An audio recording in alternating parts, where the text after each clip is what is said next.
aqui agora como adoradores e pedimos para que possamos ter o espírito correto e verdadeiro de adoradores pela ação do Espírito Santo. Que nenhum problema, nenhuma dificuldade, nenhum rancor venha nos impedir agora de termos uma ligação total e completa com o céu. E que essa manhã possa ser uma manhã de muitas bênçãos. É isso que pedimos em nome de Jesus.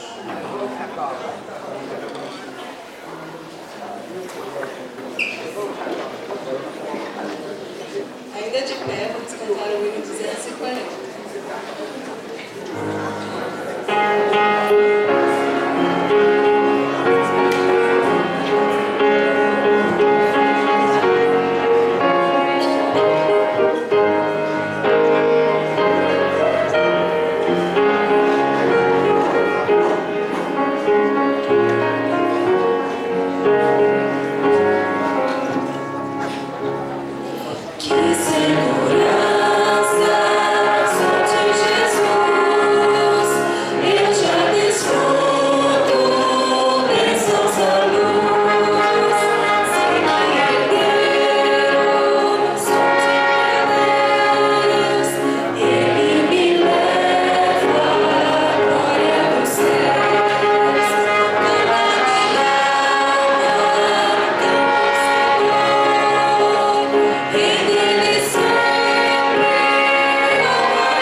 Pai, graças te damos, Senhor, pelo privilégio de estarmos na sua casa de oração.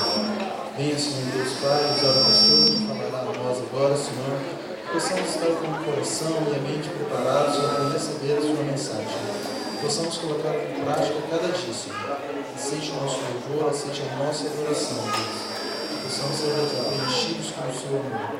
Essas bênçãos que eu te peço, eu agradeço por Jesus. Amém.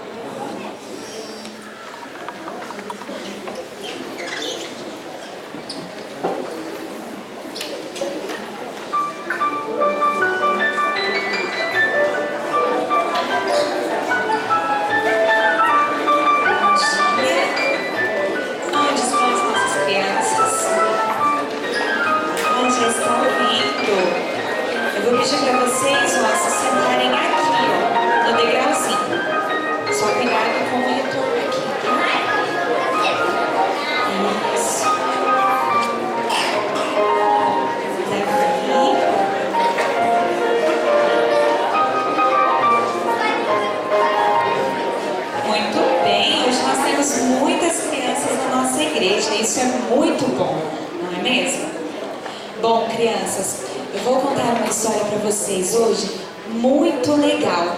O nome dessa história é A Fuga dos Escravos. Só que antes de contar a historinha para vocês, eu vou combinar algumas coisas aqui com os adultos, porque os adultos, eles também irão nos ajudar nessa história de hoje. Então vocês esperem só um pouquinho que eu vou treinar com os adultos algumas coisas, tá bom? Depois nós vamos ver o resultado que vai dar isso. Vamos lá? Bem, eu preciso da ajuda de todos vocês hoje. Nós vamos formar aqui dentro da igreja um mar muito grande. Então, para isso, eu preciso que todos se coloquem em pé, todos os adultos. Vamos lá, vamos treinar.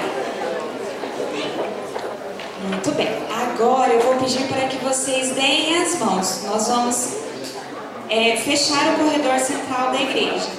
Podem dar as mãos. Isso. E agora nós vamos agitar o nosso mar. Eu preciso que todo mundo coloque as mãos para cima, isso. E vamos levantar, vamos chacoalhar assim. Vamos fazer um mar bem agitado. Isso mesmo, legal. E agora, eu preciso que vocês dividam o mar para mim.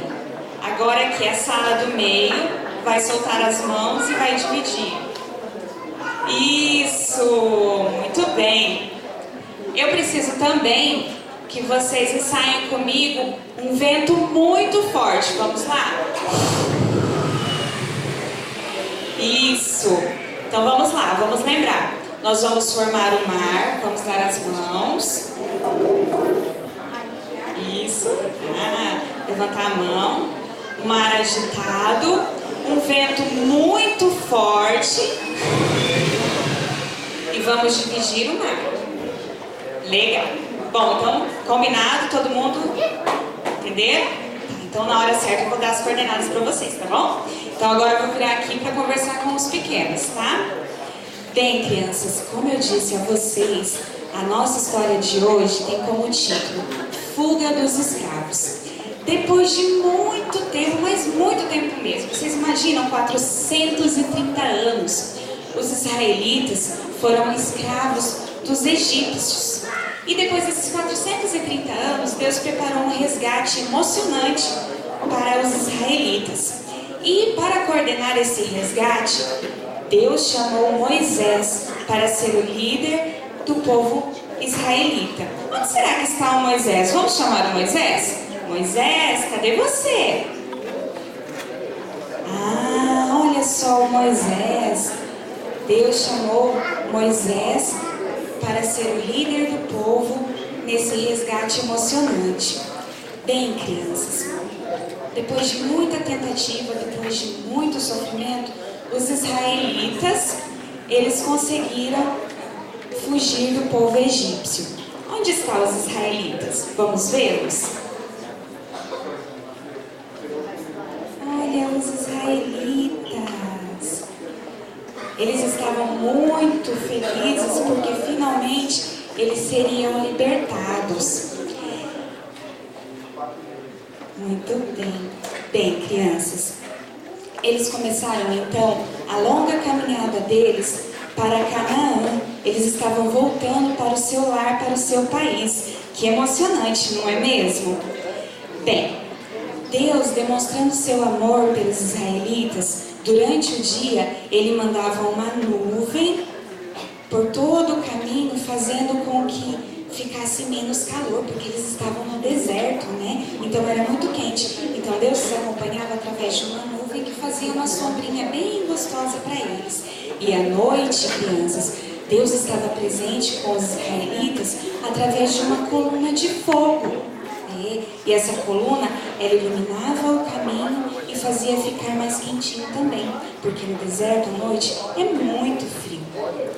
Mas, no decorrer do caminho, eles perceberam que eles estavam avistando um grande mar. Olha só o mar. E agora? O sentimento de confiança que os israelitas estavam tendo em Deus tinha sido colocado à prova, porque eles não sabiam como que eles iam fazer para atravessar o mar. Então, Moisés, ele orou a Deus E Deus disse para ele: Moisés, estende a tua mão sobre o mar vermelho. Olha o mar. Estende a tua mão. E então ouviu-se um vento muito forte. Isso mesmo. E as águas, o que aconteceu com as águas, crianças? Abriu!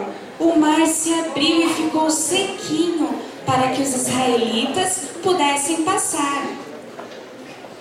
E assim eles o fizeram.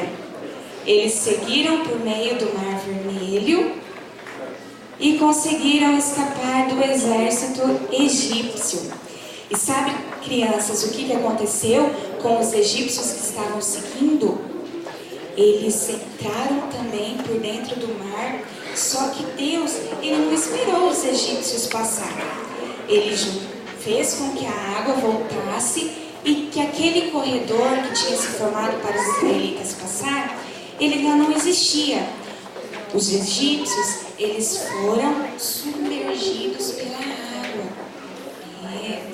E os israelitas conseguiram seguir a sua caminhada e depois de longos 40 anos, eles conseguiram chegar ao seu destino, que é a sua terra, o seu país, Canaã. Sabe, crianças, essa história, ela prova que Deus nos ama, que Deus está sempre conosco, sempre nos guiando. Mesmo que haja dificuldade, mesmo que haja problemas, Deus está sempre ao nosso lado, fazendo com que nossa vida seja uma bênção. Crianças, vamos orar agora? Vamos pedir para Deus para estar conosco, para nos ajudar nas nossas dificuldades e tribulações? Vamos orar? Então vamos colocar a mãozinha assim no rosto, vamos fechar os olhinhos e vamos falar com Deus. Querido Jesus, bom Deus, muito obrigado, Senhor, porque o Senhor nos ama. Muito obrigado porque, mesmo com dificuldades, com provações, mesmo com grandes obstáculos, o Senhor sempre nos ajuda e sempre nos guarda. Fica conosco, dá-nos um bom sábado na tua companhia. Por Jesus te pedimos. Amém. Que Deus abençoe vocês. Agora vocês podem voltar bem quietinhos para o papai e para a mamãe, tá bom? E aos adultos, muito obrigada pela participação especial. Neste momento, convidamos o Trio Olhos para trazer uma mensagem musical.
agradecemos ao Triônix.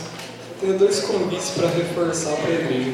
O primeiro deles é a respeito do culto jovem que a gente vai ter hoje. Lembrando que a gente vai ter um culto jovem com o pastor Omar, também o Triônix vai estar presente. Vai ser um culto jovem muito especial e gostaríamos de ter a presença de cada um de vocês. O segundo convite é a respeito da Semana de Oração Jovem que vai estar acontecendo, aliás, que já começou aqui na Igreja do Alvorada. A Semana de Oração Jovem começou ontem com o pastor Omar, vai continuar amanhã e vai até a sábado que vem. Então convidamos a todos, a Semana de Oração vai começar 15 para as 8, todos estão convidados. Nesse momento vamos ficar com o vídeo das ofertas.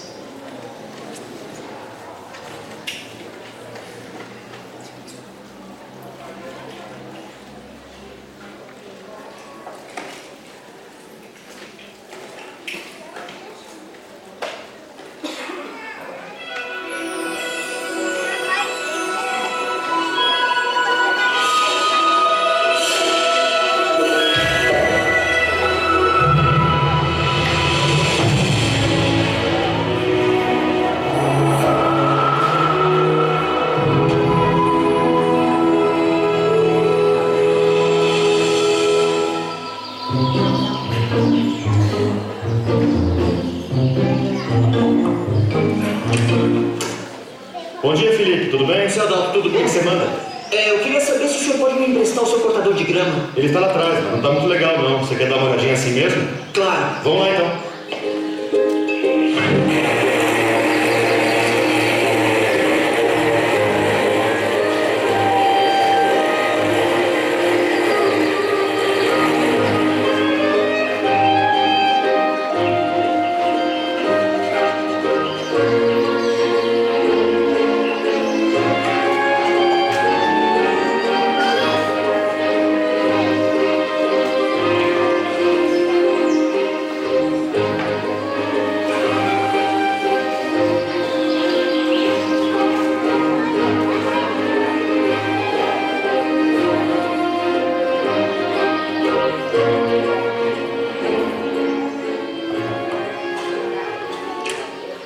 Oi, Felipe. Muito obrigado pela máquina. Espera aí. Essa é a minha máquina? Puxa, muito obrigado.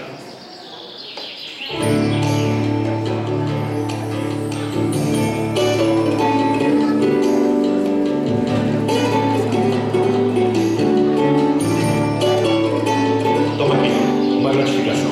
Eu queria que você, a partir de agora, cortasse a minha grama quando você puder. Pode ser? Pode, claro.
nossas plantas falar conosco. Querido amado Pai, graças te damos, Senhor, porque o Senhor nos concede a vida da vida. Graças te damos porque o Senhor nos ajudou a vencer mais uma batalha hoje pela manhã e nos trouxe em sua santa casa de oração. Queres agradecer e pedir especialmente pelas ofertas desse momento, Pai. Que elas possam chegar ao lugar certo e possam permitir que as pessoas certas ajudem no trabalho de propagação do Evangelho, Senhor.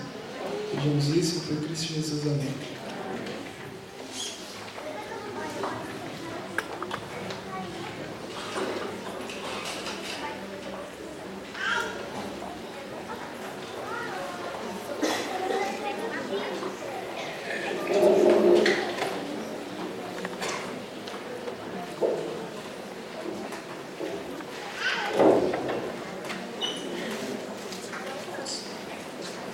Olá, feliz sábado a todos. É um prazer estar aqui. Para aqueles que não me conhecem, meu nome é Marco, eu sou pastor da Igreja Adventista. Minha função dentro dessas atividades é cuidar de jovens, desbravadores, comunicação, música, algumas outras coisas mais da Igreja Adventista para a região sul do Brasil, que é Paraná, Santa Catarina e Rio Grande do Sul. São esses três estados. E dentro dessas minhas atividades, uma delas é estar passando nas igrejas, pregando, conversando com jovens, né? Desenvolvendo projetos também. Um deles eu vou falar um pouquinho hoje à tarde. Até desafio todo mundo a estar aqui hoje às 5 horas, né? Se não gostar do pastor, não tem problema, vocês gostaram das músicas do Trio Ônibus, então eu vejo o caso do Ônibus, né? Deus seja louvado pela música de vocês. Mas hoje à tarde tem alguns desafios e eu gostaria de estar aqui com os irmãos. Dentre esses desafios, do dia 11 a 14 de outubro, nós vamos ter ali em Foz do Iguaçu um grande campuri. Um campuri com 8.000 jovens.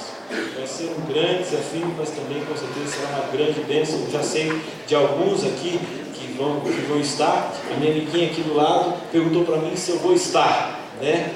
Eu disse a ela que vou, né? Eu vou estar ali, então, para a gente poder organizar esse grande evento para 8.000 jovens. Será uma grande festa. Ontem à noite eu estive aqui pregando. Quero até agradecer assim, a igreja pelo convite, porque dentro dessas atividades que eu tenho, normalmente de sábado eu estou assim num congresso, num treinamento, e às vezes a gente fica assim um pouco longe da realidade da igreja local.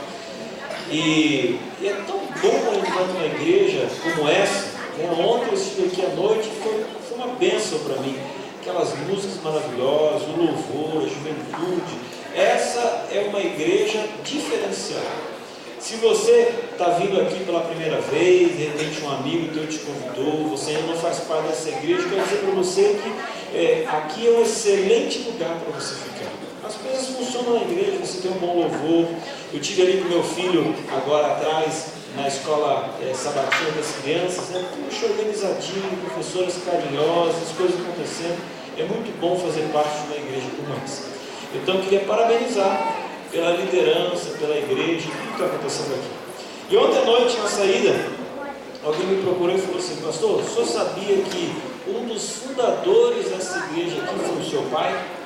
Meu pai foi pastor em Maringá, ali na Central, acho que naquela época existia 1 ou 2 distritos apenas, e ele, juntamente com alguns outros que ainda acho que estão aqui entre nós, começaram essa igreja aqui, né? Começaram primeiro com barracão, com uma série de evangelismo, né? E hoje tem essa igreja com 2 cultos, uma igreja bonita, né? Pastor para pregar aqui, irmãos, pregar 2 vezes não é fácil, viu? Começa às 8 da manhã pregando, e eu descobri, eu vou até falar depois com os anciãos, pastor que prega aqui tem que ter um lanchinho lá pelas 10h30, viu? Chega essa hora, dá uma fome da gente, né? Não, pastor, é a fome da palavra. Tudo bem, mas né? Se eu começar a ficar meio amarelo aqui na frente, já sabe o que foi, viu? Mas é muito bom saber que, de alguma forma, né, eu sou parte da 2ª geração aqui nesta igreja, né? E hoje eu estou acompanhado da minha esposa, meu filhinho, com lá atrás, onde é que eles estão, lá estão eles, olha lá, ele, Gabrielzinho, né? Alguns disseram assim, eu lembro de você aqui na época, e a época que eu estava aqui, era exatamente quando eu tinha uns 4, 5 anos, como o meu filhinho agora está aí, né? Terceira geração na igreja do Orgulho. Deus seja louvado pelo sucesso de vocês. Irmãos, vamos abrir a Bíblia, João capítulo 14. João capítulo 14, versículo de 1 a 3. Fique com a Bíblia aberta, que daqui a pouquinho a gente vai bom? João capítulo 14, versículo 1 ao 3. Veja, esse senhor que está aí na tela, o nome dele é Stephen Hawking. Ele é um grande cientista, ele é um grande astrônomo. Ele analisa o universo e, baseado nessas contemplações dele, ele faz as suas teorias, ele faz as suas previsões. E é interessante que toda vez que esse homem chamado Stephen Hawking ele fala alguma coisa, o mundo para refletir sobre as suas palavras. Toda vez que ele fala alguma coisa, ele o mundo para refletir. E no final do ano passado ele fez uma declaração que me chamou a atenção e queria colocar aqui para vocês. Ele diz o seguinte: vejo grandes perigos para a raça humana. A solução é o quê? Abandonarmos o planeta. Veja, quando ele fala isso, ele está falando exatamente porque ele tem alguns dados que você não tem, que eu não tenho. Eu assisto televisão, você também assiste televisão, e a gente percebe que o mundo está mudando. A gente percebe que as marés estão subindo, que está tendo muito mais terremoto, muito mais maremoto, muito mais violência. Por mais que você faça, as coisas continuam piorando. Você olha para a economia da Europa, você percebe que eles não estão encontrando uma solução. Então a gente percebe essas coisas, a gente tem algumas informações, só que ele tem informações mais profundas do que a gente. Ele consegue fazer análises mais embasadas para a gente. E ele, como não é um cristão, a conclusão que ele chegou é a seguinte: vejo grandes perigos para a raça humana. A solução é abandonarmos o planeta. Coisa de mais ou menos 2 anos atrás, os Estados Unidos anunciou que estaria parando com aquele programa espacial dos ônibus espaciais. Eles falaram assim: a gente não vai mais continuar com esse ônibus espacial indo para a órbita. Eu fiquei, mas os Estados Unidos, né, é um país assim tão avançado, sempre falou em conquistar o universo, agora vai parar com o ônibus espacial. E aí a informação depois foi que eles já não têm mais interesse de ir apenas para a órbita da Terra, para ficar olhando ali para um satélite ou outro. Não, eles querem mais do que isso. Agora eles querem desenvolver um projeto para a migração, para a colonização de Marte. Eles estão achando que os anos do planeta Terra, eles estão acabando. Eles estão achando, depois de analisar o planeta Terra, que o planeta Terra está assim, gritando nos últimos anos. Agora, a raça humana, ela vai acabar junto com o planeta Terra? Qual a solução, mediante esses cientistas? A solução é sairmos daqui e irmos para um outro planeta e começar a colonização ali da raça humana do zero. Veja, os cientistas estão dizendo de que a raça humana vai ter um ponto final. Eu também acredito nisso, que a raça humana vai ter um ponto final, que o planeta Terra ele vai acabar. Mas a minha crença é baseada na Bíblia. O que eu quero que você compreenda nessa manhã é que você tem que sair daqui com uma definição. Ou você acredita nos cientistas, e eles realmente têm embasamento para dizer que a coisa vai acabar, e você pode acreditar neles. E se por acaso você tiver muito dinheiro, você pode colocar teu nome lá, ó. O dia que a Terra estiver acabando e o povo estiver indo para Marte, eu quero um lugar na nave para ir para lá. Se você tiver dinheiro para isso, boa sorte para você. Como eu sei que se o mundo estiver acabando, só tiver um foguete e 5 ou 6 pessoas tiverem que entrar ali para serem salvas, eu tenho certeza que eu não vou ser um desses. Como eu sei que eu não vou ser um desses, então não quero nem pensar nessa possibilidade. Então eu prefiro colocar a minha fé e a minha certeza num livro. E esse livro se chama Bíblia. Não se esqueça, a Bíblia também fala que nós vamos ter um ponto final. E de que a raça humana vai sair desse planeta e vai sair voando. Só que a diferença é que os cientistas dizem que o povo vai sair voando dentro de espaçonave e de foguete. E a Bíblia diz que a raça humana vai sair daqui desse planeta voando, mas sendo carregada pelos anjos. Amém? Em que você quer acreditar? É uma das coisas que você precisa acreditar. É bonito ver que quando a gente olha para a Bíblia, a gente percebe que a Bíblia é um livro de promessas. E de todas essas promessas que a gente tem na Bíblia, que são 3.575 promessas, a grande maioria dessas promessas, 2.500 promessas, falam a respeito da volta de Jesus. Isso me dá uma tranquilidade muito boa de ser pastor dessa igreja aqui, de ser pastor da igreja adventista. Eu vou dizer para você, com todo carinho e respeito. Hoje em dia, basicamente, as igrejas elas se dividem em dois grupos. Um grupo daquelas igrejas que diz assim, ó, vem para cá! Olha aqui, agora que você está aqui, agora me dá uns 100 reais que tem no seu bolso. Porque se você der 100, Deus vai lhe dar 1.000. Gente, que investimento maravilhoso. Nem o banco, né, da Suíça está dando isso hoje, né? E o povo quer dinheiro, o povo quer bênção. O camarada chega lá e tem gente que dá carro, tem gente que dá apartamento, porque é o melhor investimento que tem. Quer dizer, eu dou um apartamento de 100 mil e Deus vai me dar um apartamento de 500 mil, é uma negação. O camarada vai dar. Me diz uma coisa, a Bíblia fala a respeito de bênçãos financeiras para quem é fiel a Deus, sim ou não? Sim, lógico. A Bíblia fala. Mas tem pastores, gente, tem igrejas que parece que a Bíblia só fala de dinheiro. Tudo que o cara prega, no final das contas, é dinheiro. Toda mensagem que ele prega, no final é o quê? É dinheiro.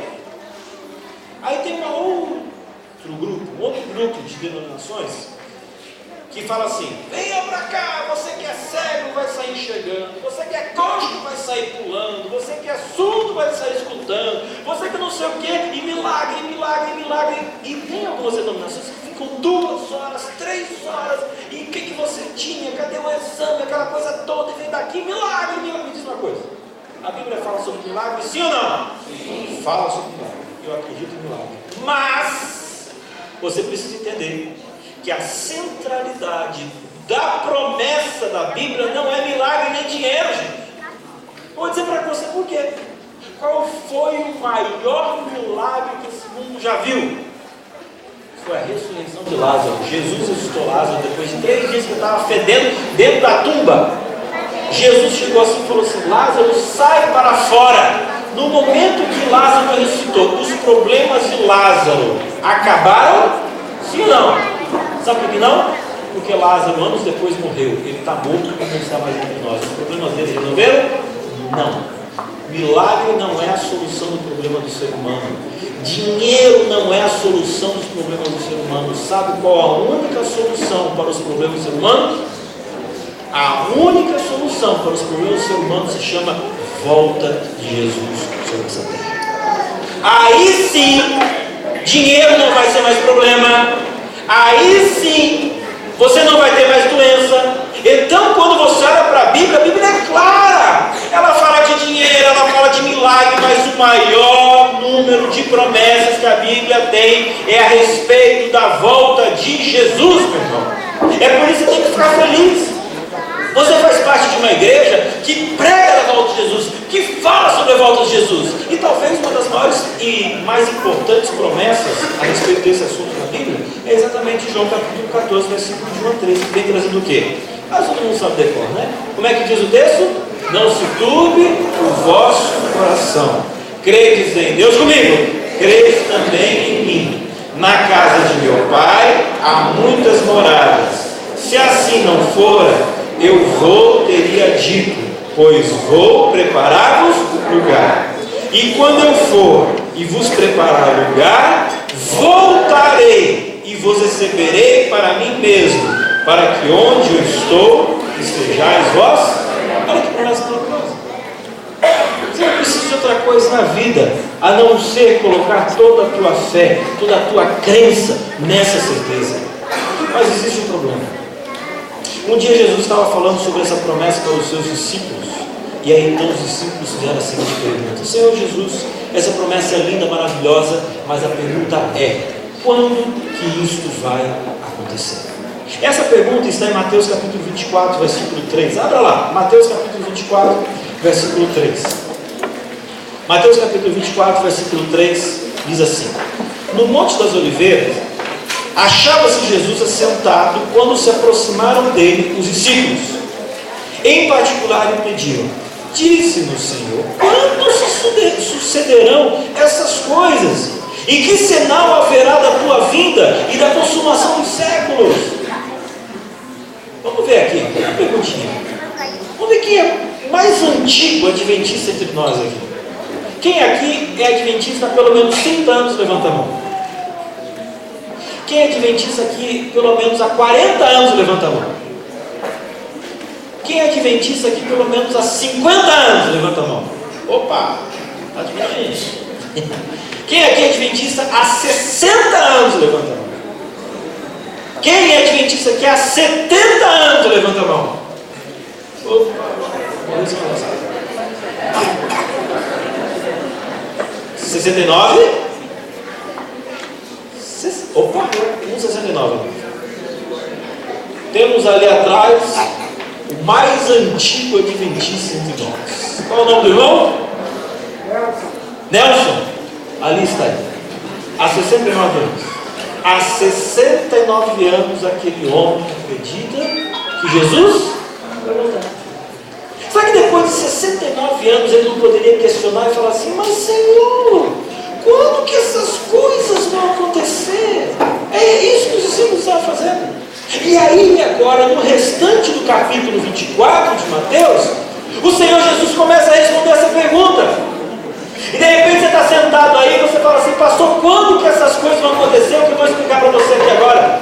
Jesus começa a dizer o seguinte: gente, discípulos, gente da igreja Alvorada, abra o ouvido, porque é o seguinte: antes da minha vida vai existir guerra, vai existir fome, vai existir terremoto, vai existir maldade. Aí os discípulos falaram assim: mas Jesus, isso já existe. Aí Jesus explicou o seguinte: presta atenção em mim. Jesus estava aqui, ó. Aí Jesus falou: antes de mim existia guerra, antes de mim existia terremoto, antes de mim existia miséria. A partir de mim, todas essas coisas serão mais intensas. Vai ter mais guerra, vai ter mais miséria, vai ter mais fome e assim por diante. Só que quando chega no versículo 29, existe uma coisa interessante aqui, ó. Logo em seguida, a tribulação daqueles dias, o sol se escurecerá, a lua não dará a sua claridade, as estrelas cairão no firmamento e os poderes dos céus serão abalados. No meio da conversa, Jesus dá uma dica dizendo: olha, quando essas coisas do versículo 29 acontecerem, abra os olhos, porque a coisa está começando agora a chegar no seu final. Quando que essas promessas do versículo 29 aconteceram? Mais ou menos por volta do ano 1800. Um pouquinho antes, um pouquinho depois. O sol escureceu, as estrelas caíram e essas promessas aconteceram. O que então aconteceu a partir do ano 1800? Os teólogos dizem que a partir do ano 1800 começou o início do tempo do fim. Pastor, o que é o início do tempo do fim? Comigo de novo para você entender. Antes de Jesus existia guerra, existia fome. A partir de Jesus, guerra, fome, mais intensidade. A partir do versículo 29, que é o início do tempo do fim, mais guerra, mais fome, com mais intensidade. E não foi isso que aconteceu? Olha para a história. Quem gosta de história sabe. As piores guerras e mais sangrentas guerras aconteceram a partir de 1800. O interessante de notar é que quando a gente olha para a partir de 1800, gente, é quando começa a surgir a locomotiva, surge o carro, surge agora a era da indústria, das empresas. Quer dizer, o homem é considerado um homem moderno. Mas a modernidade não trouxe no ser humano a capacidade de resolver os seus problemas pelas palavras. O homem, a partir de 1800, ficou muito mais cruel. As maiores atrocidades aconteceram a partir de 1800, o início do tempo do fim. A partir de 1800, você começa a perceber quanto falso Cristo, religião, aquela coisa toda, confusão mental que começou a surgir de forma espiritual. A partir de 1800, o maior ciclo de fome já existente aconteceu a partir de 1800. Eu li um livro recentemente intitulado Uma Breve História do Século XX. Esse livro, ele traz um negócio bem interessante. Ele fala o seguinte: não é um livro cristão, não tem nada a ver com cristianismo. Ele fala assim, ó, até 1800 as pessoas morriam de fome na terra porque não tinha comida. O ser humano, ele não conseguia produzir comida bastante para a sua alimentação. A partir de 1800 o homem começa a produzir mais comida do que a sua capacidade de comer. Ou seja, hoje nós somos 7 bilhões de pessoas no planeta Terra. Mas hoje nós praticamente conseguimos produzir para o dobro de gente a comida. E por que as pessoas continuam tendo fome? Por que essa cena continua acontecendo? Vou dizer para vocês. Porque hoje em dia nós temos comida, mas nós temos falta de amor. Sabe por que as pessoas estão morrendo de fome? As pessoas estão morrendo de fome não é porque falta comida, é porque falta amor. E a falta de amor não é o cumprimento da profecia também? Quando a gente olha para a Bíblia, está dizendo ali que nos últimos dias o amor se esfriaria de quase tudo. Às vezes quando eu fico empolgado, começo a falar mal, mas não tem como não falar mal, gente. Onde já se viu um camarada achar que tem direito de pegar o dinheiro e comprar boi para sua fazenda, enquanto no seu município os seus eleitores estão morrendo numa maca em cima ali, porque não tem dinheiro para colocar um esparadrapo, por causa que não tem dinheiro para pagar para o hospital, para o médico? Aonde a gente já se viu? Será que só eu que vejo isso? Será que só você que vê? Não, aquele que rouba acha que ele merece mais do que o miserável que está em cima da maca. É falta de amor. Por que as pessoas estão morrendo de fome? Porque hoje, ao meio-dia, meio-dia e meio, dependendo do pastor, próximo de uma, eu estou empolgado. Você vai almoçar, vai sobrar comida, e a gente vai jogar fora, enquanto tem gente mais vai morrer de fome. Sabe? Quando você olha para isso, você começa a perceber que a verdade é que poucos têm muito, e muitos têm pouco. É o cumprimento da profecia. Falta o quê? Comida? Não, falta amor. Algum tempo atrás me falaram assim, ó, o maior problema de saúde do americano é a questão da obesidade. E eu pensava assim, não, mas aonde que o gordinho vai ter tanto problemas? Aí, algum tempo atrás, eu fui para os Estados Unidos e descobri. Gordinha no Brasil. Quem acha que está gordinho? Você levanta a mão. Mas você se sente gordinho? Você, no máximo, é fofinho. Você não sabe o que é gordinho. Realmente, na América, a gente tem alguns que são obesos. Teve uns camaradas lá que eu olhei e pensei assim, se eu fosse amigo dele e dissesse assim, eu vou te dar um abraço. Eu tinha que chamar mais uns 3 ou 4 para dar um abraço ao camarada. Tão gordo que é, tão redondo que é. O que é isso? Alguns têm muito e outros não têm? Não tem quase nada. Isso é o cumprimento de profecias. Agora veja. No versículo 29 de Mateus capítulo 24, os teólogos colocam um tempo chamado início do tempo do fim. Mas eu queria colocar aqui para vocês uma opinião pessoal. A impressão que eu tenho é que principalmente a partir do ano 2010, eu tenho esse ano no meu coração, porque todo início de ano parece que o ano começa com miséria, mas desde 2010, se você fizer uma retrospectiva, parece que a partir de 2010 engatou assim uma miséria em cima da outra.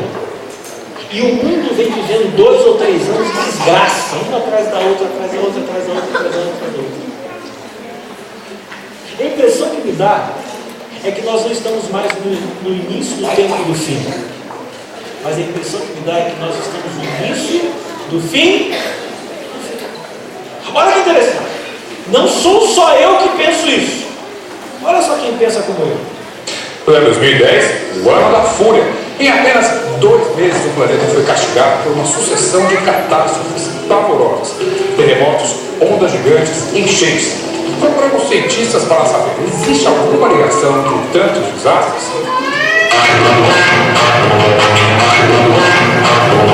Terremotos, enchentes, misericórdia, Assim sempre. icebergs agredidos, nevascas, a natureza está se rebelando, tornados, ondas gigantes. Afinal, o que está acontecendo com o nosso planeta? Veja, o mundo pergunta, e aí, o que está acontecendo? O mundo não sabe o que está acontecendo, mas a gente sabe o que está acontecendo. A partir de hoje, eu gostaria que você começasse a olhar para o Jornal Nacional, gostaria que você começasse a olhar para o Fantástico. Quando você lê uma Veja, quando você lê um jornal, você não tem que simplesmente achar que é um veículo de comunicação dizendo o que está acontecendo no mundo. Mas na verdade esses veículos nada mais são do que a prova real daquilo que um dia Jesus prometeu há 2 mil anos atrás. Olhe para as coisas do dia a dia e comece a perceber que a miséria que a gente está vivendo não é simplesmente o mundo é desse jeito, as coisas estão acontecendo, não, irmãos. As coisas elas estão piorando, as coisas elas estão acabando, e isso tudo é cumprimento da profecia que um dia foi colocada lá atrás. Quando você olha para 2010, o Haiti se acabou em terremoto, o Chile se acabou no terremoto, as pessoas olhavam para o céu sem saber o que estava acontecendo. Passou, mas 2010 faz tempo, eu sei, quando terminou 2010, começou 2011, eu me perguntava como é que vai começar 2011. E para mim a foto que registra a essência de 2011 é exatamente essa daqui. A água que entrou para o continente japonês, no Rio de Janeiro chovendo, no Nordeste com seca, em São Paulo se acabando e assim por diante. Quando você olha para 2012, de repente as pessoas, hoje, 2012, não percebem, mas o inverno de 2012 foi um dos piores que já passou pela Europa. 2012, será que tem alguma grande catástrofe?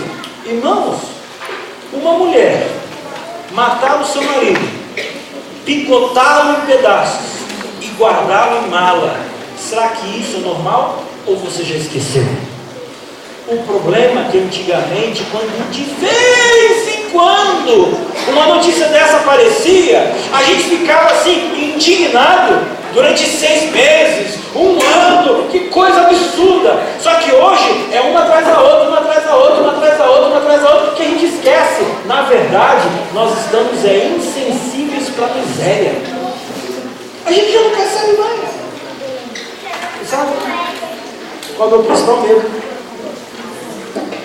Eu, como pastor, eu tenho que estar preparado de que eu preciso pregar para as pessoas de que Jesus vai voltar. Mas sabe qual é uma grande preocupação que eu tenho hoje?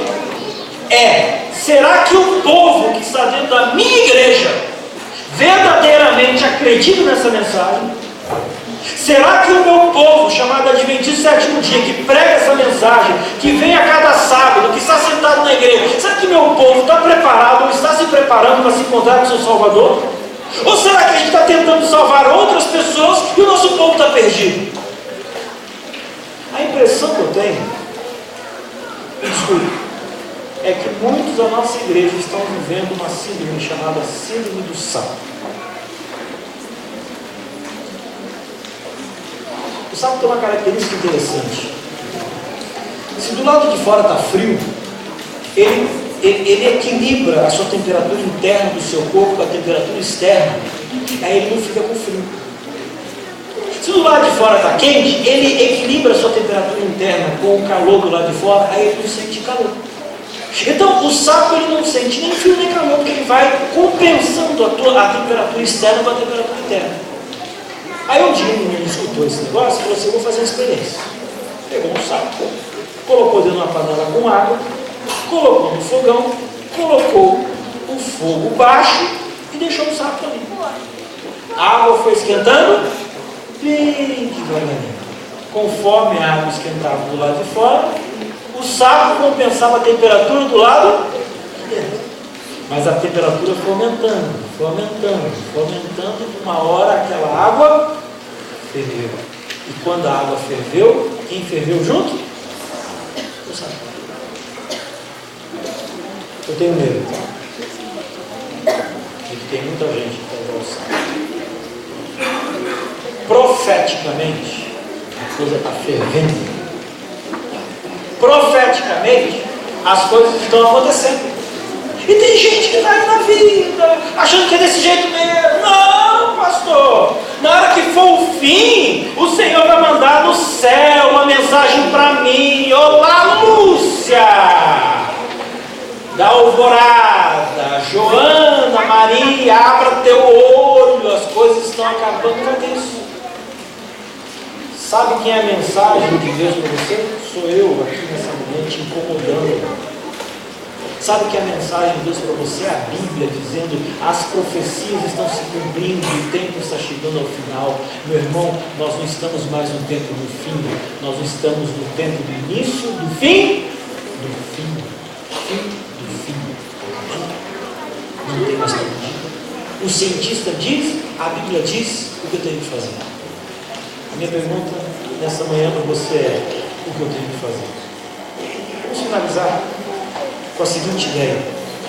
Mateus capítulo 24, a partir do versículo 36, diz assim: mas a respeito daquele dia, ora, ninguém, nem os anjos dos céus, nem o Filho, senão somente o Pai. Irmão, eu não sei quando é que vai acontecer.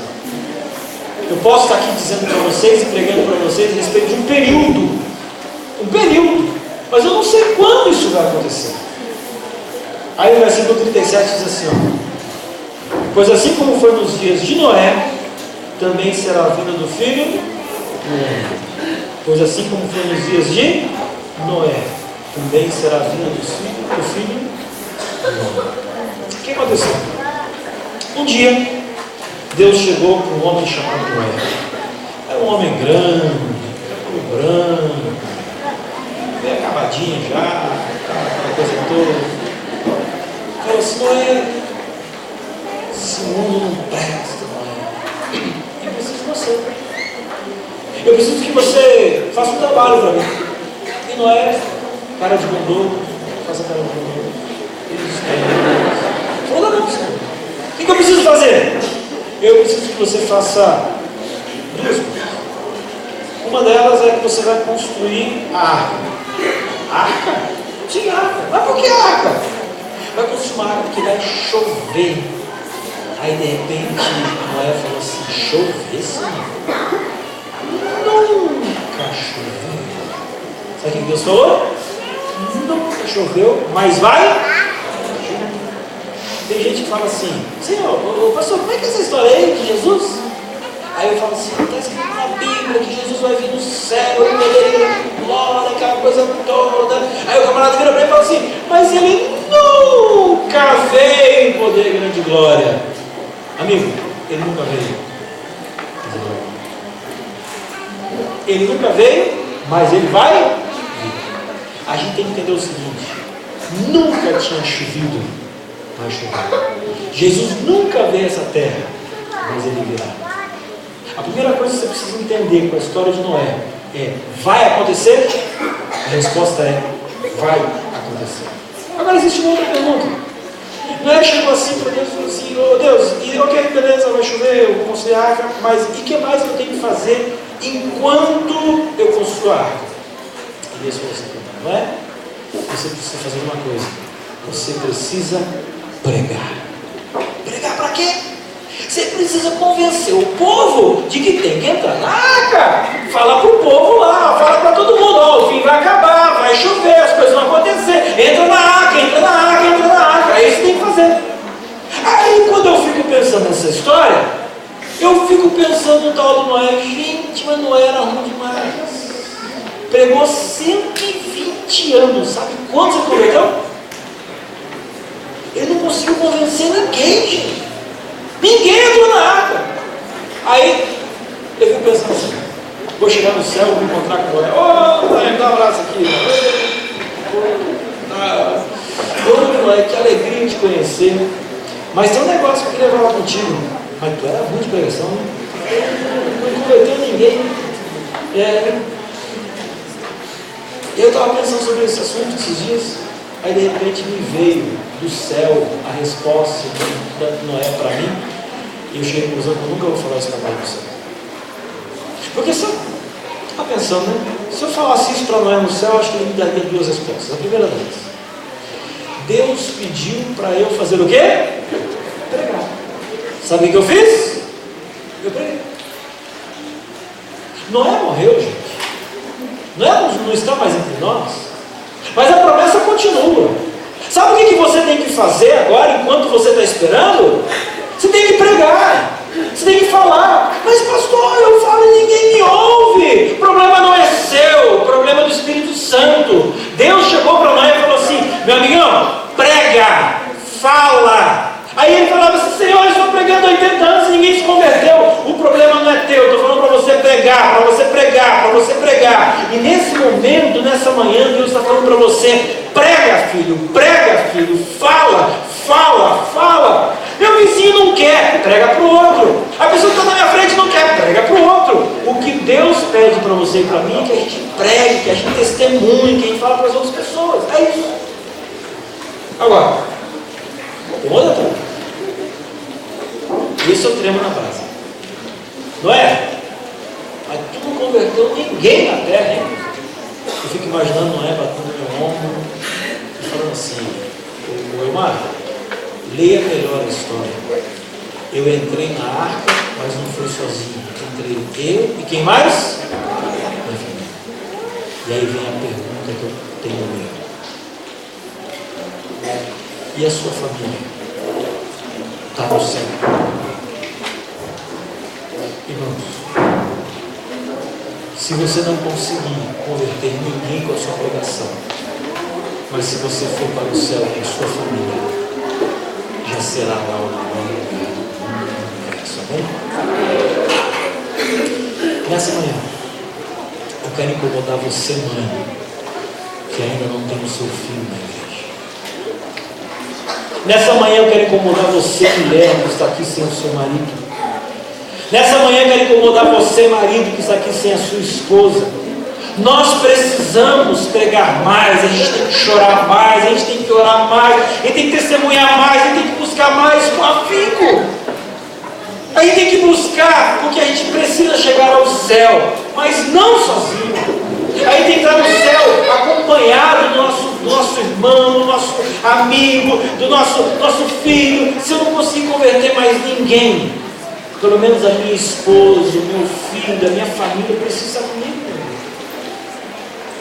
Uma vez eu preguei um sermão semelhante a isso numa igreja lá em Curitiba, e meses depois umas mães me procuraram e falaram assim: pastor, depois da sua pregação nós tivemos um grupo de oração de mães que estão intercedendo e buscando a salvação dos seus filhos. O que vai ser o céu sem o seu filho? O que eu devo fazer enquanto espero? Prega, testemunho, até que minha família esteja salva em nome de Jesus. Terceira e última pergunta, assim finalizamos. Noé virou para Deus e falou assim: Senhor, quanto tempo eu devo esperar por essa chuva ou por esse fim? Eu acho que Noé recebeu a resposta que Deus nos dá cada dia. O tempo não interessa. Fique firme. Noé pregou 10 anos, a chuva não veio. Noé pregou 20 anos, a chuva não veio. Noé pregou 50 anos, a chuva não veio. Noé pregou 69 anos, irmão Nelson e a chuva não veio. Ele pregou 70 não veio, 80 não veio, 90 não veio, 100 anos não, 115 anos. E ele podia dizer, desisti, já estou velho, isso é coisa, piração na minha cabeça, Deus não vai mandar chuva, eu estou aqui dentro dessa arca pagando o mico, a minha crença é infundada, não tem mais nada para mim, eu vou desistir. Se ele tivesse desistido com 115 anos de espera, ele teria se perdido. Noé esperou até quando? Até quando? Na verdade, ele não esperou 120. Ele esperou até que a promessa se cumpriu. Pergunto para você, meu irmão, até quando você deve esperar? Você deve esperar até que a promessa se cumpra. Será que nessa manhã eu estou falando para a gente que está pensando em desistir? Será que nessa noite eu estou falando para a gente que está pensando em sair da igreja? Será que nessa manhã eu estou falando para a gente que não está levando a religião a sério? Será que eu estou falando para a gente nessa manhã que já nem mais acredita na volta de Jesus? Eu quero que vocês compreendam que vale a pena aguardar, esperar. Até quando? Até que eu. Tem gente que desiste no meio do caminho. Eu gostaria de estar imaginando que entre nós estamos no meio de gente que não vai desistir. Eu fui pastor no Nordeste durante um tempo, e lá eu conheci uma das histórias mais tristes da minha vida. Duas meninas chegaram num quarto do internato onde eles moravam, internato adventista, e a Enya, lá na Bahia. E quando as duas chegaram, viram que a amiga de quarto delas estava deitada e estava passando mal, doente. E as duas pegaram rapidamente, colocaram no carro e levaram para o hospital. Só que no caminho para o hospital, aquela moça que estava passando mal, estava doente, virou para as suas amigas e para o motorista, que depois eu conversei com ele, me contou essa história desse jeito que eu contei para vocês. Ele falou, olha, vocês estão me levando para o hospital, eu quero dizer para vocês, eu não quero me salvar. Eu desisti da vida. Vocês não viram do lado da minha cama existia um vidro de remédio, de rato. Eu comi aquele pacote inteiro, aquela latinha inteira. Porque eu desisti. Porque as duas ficaram apavoradas, foram para o hospital, o médico tentou fazer o procedimento de lavagem estomacal, ela cerrava os dentes porque ela falava assim, eu não quero essa história, eu quero morrer. E realmente, 2, 3 horas depois, eu não veio a óbito. E as suas amigas voltaram para o quarto sem entender o que aconteceu, como é que pode um negócio desse, desesperado, e quando chegaram no quarto, em cima da mesa tinha uma carta. A carta que ela tinha deixado com as seguintes palavras: escreva esse bilhete só para pedir desculpas. Desculpa, Painho, por não ter sido a filha que o Senhor sempre quis ter. Desculpa, minhas irmãs, por também ser um desgosto. Desculpa tios, tias, primos e primas por não ter correspondido suas expectativas. Desculpa meus amigos por nos fazer sofrer. Além das desculpas, eu gostaria de dizer que eu amo todos vocês. E desculpa a todos os salvos, pois não me verão.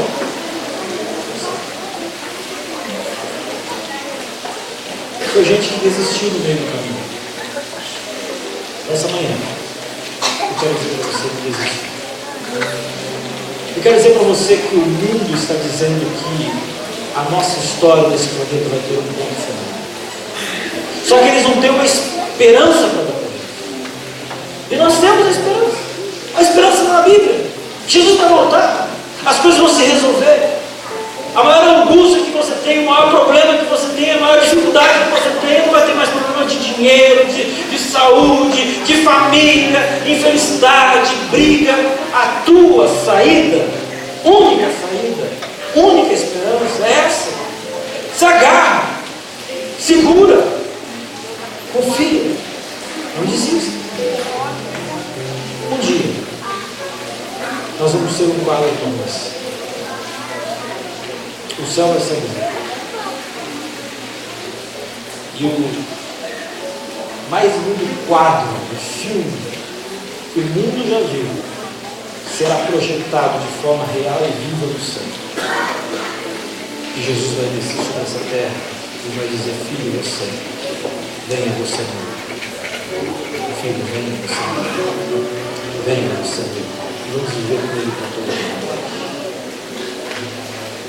Naquele momento, infelizmente, nós vamos ser apenas um grupo de dois. E no momento da volta de Jesus, quando esse mundo estivesse acabando, terremoto, maremoto, relâmpagos e gente correndo de um lado e para o outro, eu fico imaginando se vai ter gente que vai entrar dentro dessa igreja, vai sentar nesses bancos, vai olhar para o céu de forma desesperada e vai pensar assim: quantas vezes eu ouvi dessa igreja a mensagem e nunca levei a sério. Agora eu estou aqui. Sei que não sou um dos salvos, porque não consigo olhar para cima. Eu não estou com meu coração em paz. Eu sou um dos perdidos. Acabou. Eu quero acreditar que nenhum de nós vamos fazer parte desse grupo, mas todos nós vamos fazer parte do grupo que estará em pé, de braços estendidos, olhando e dizendo assim: aqui está o meu Salvador que tanto aguardei. Amém? Nessa manhã eu vim aqui para dizer para você: espera, aguenta, fortaleça, as coisas vão acontecer. Em breve vai ter um fim, e o fim será a glória em nome de Jesus Cristo. Nós vamos escutar uma música agora, com o trio. Presta atenção na letra dessa música e ao final eu vou fazer um convite para você. Presta atenção na música e ao final eu vou fazer um convite para você. Prepare-se para esse convite.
está na hora de acreditar, está na hora de se agarrar ao Senhor, está na hora de ter posição de salvo. Aqueles que serão salvos em Cristo Jesus, no momento da sua volta, estarão de pé, felizes, dizendo assim: esse é o Senhor, Você quer treinar a salvação dos salvos? Você quer imaginar como nós estaremos naquele momento? Aqueles que desejam, fique em pé. Com o povo de Deus. E daqui da frente eu posso imaginar o povo de Deus em pé, olhando para o céu, dizendo assim: acabou. Valeu a pena. A eternidade, e agora será a vida digna e servida para sempre. Deus abençoe você e que possamos fazer parte dessa grande multidão dos salvos. Grandioso Deus, às vezes a nossa fé é tão pequenininha, às vezes a gente se perde no meio de tanta coisa no dia a dia,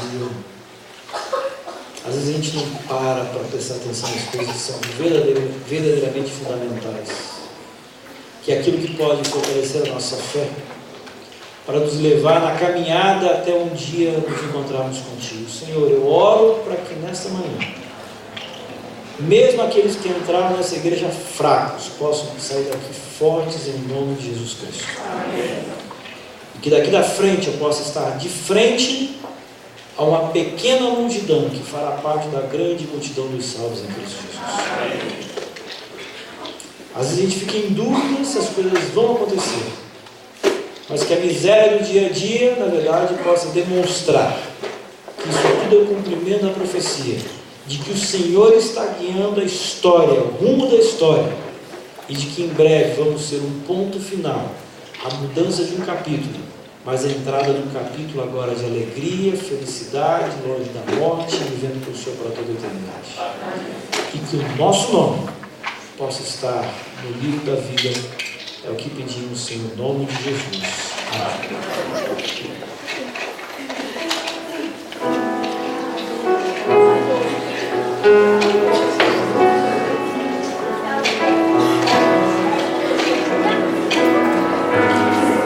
Amém.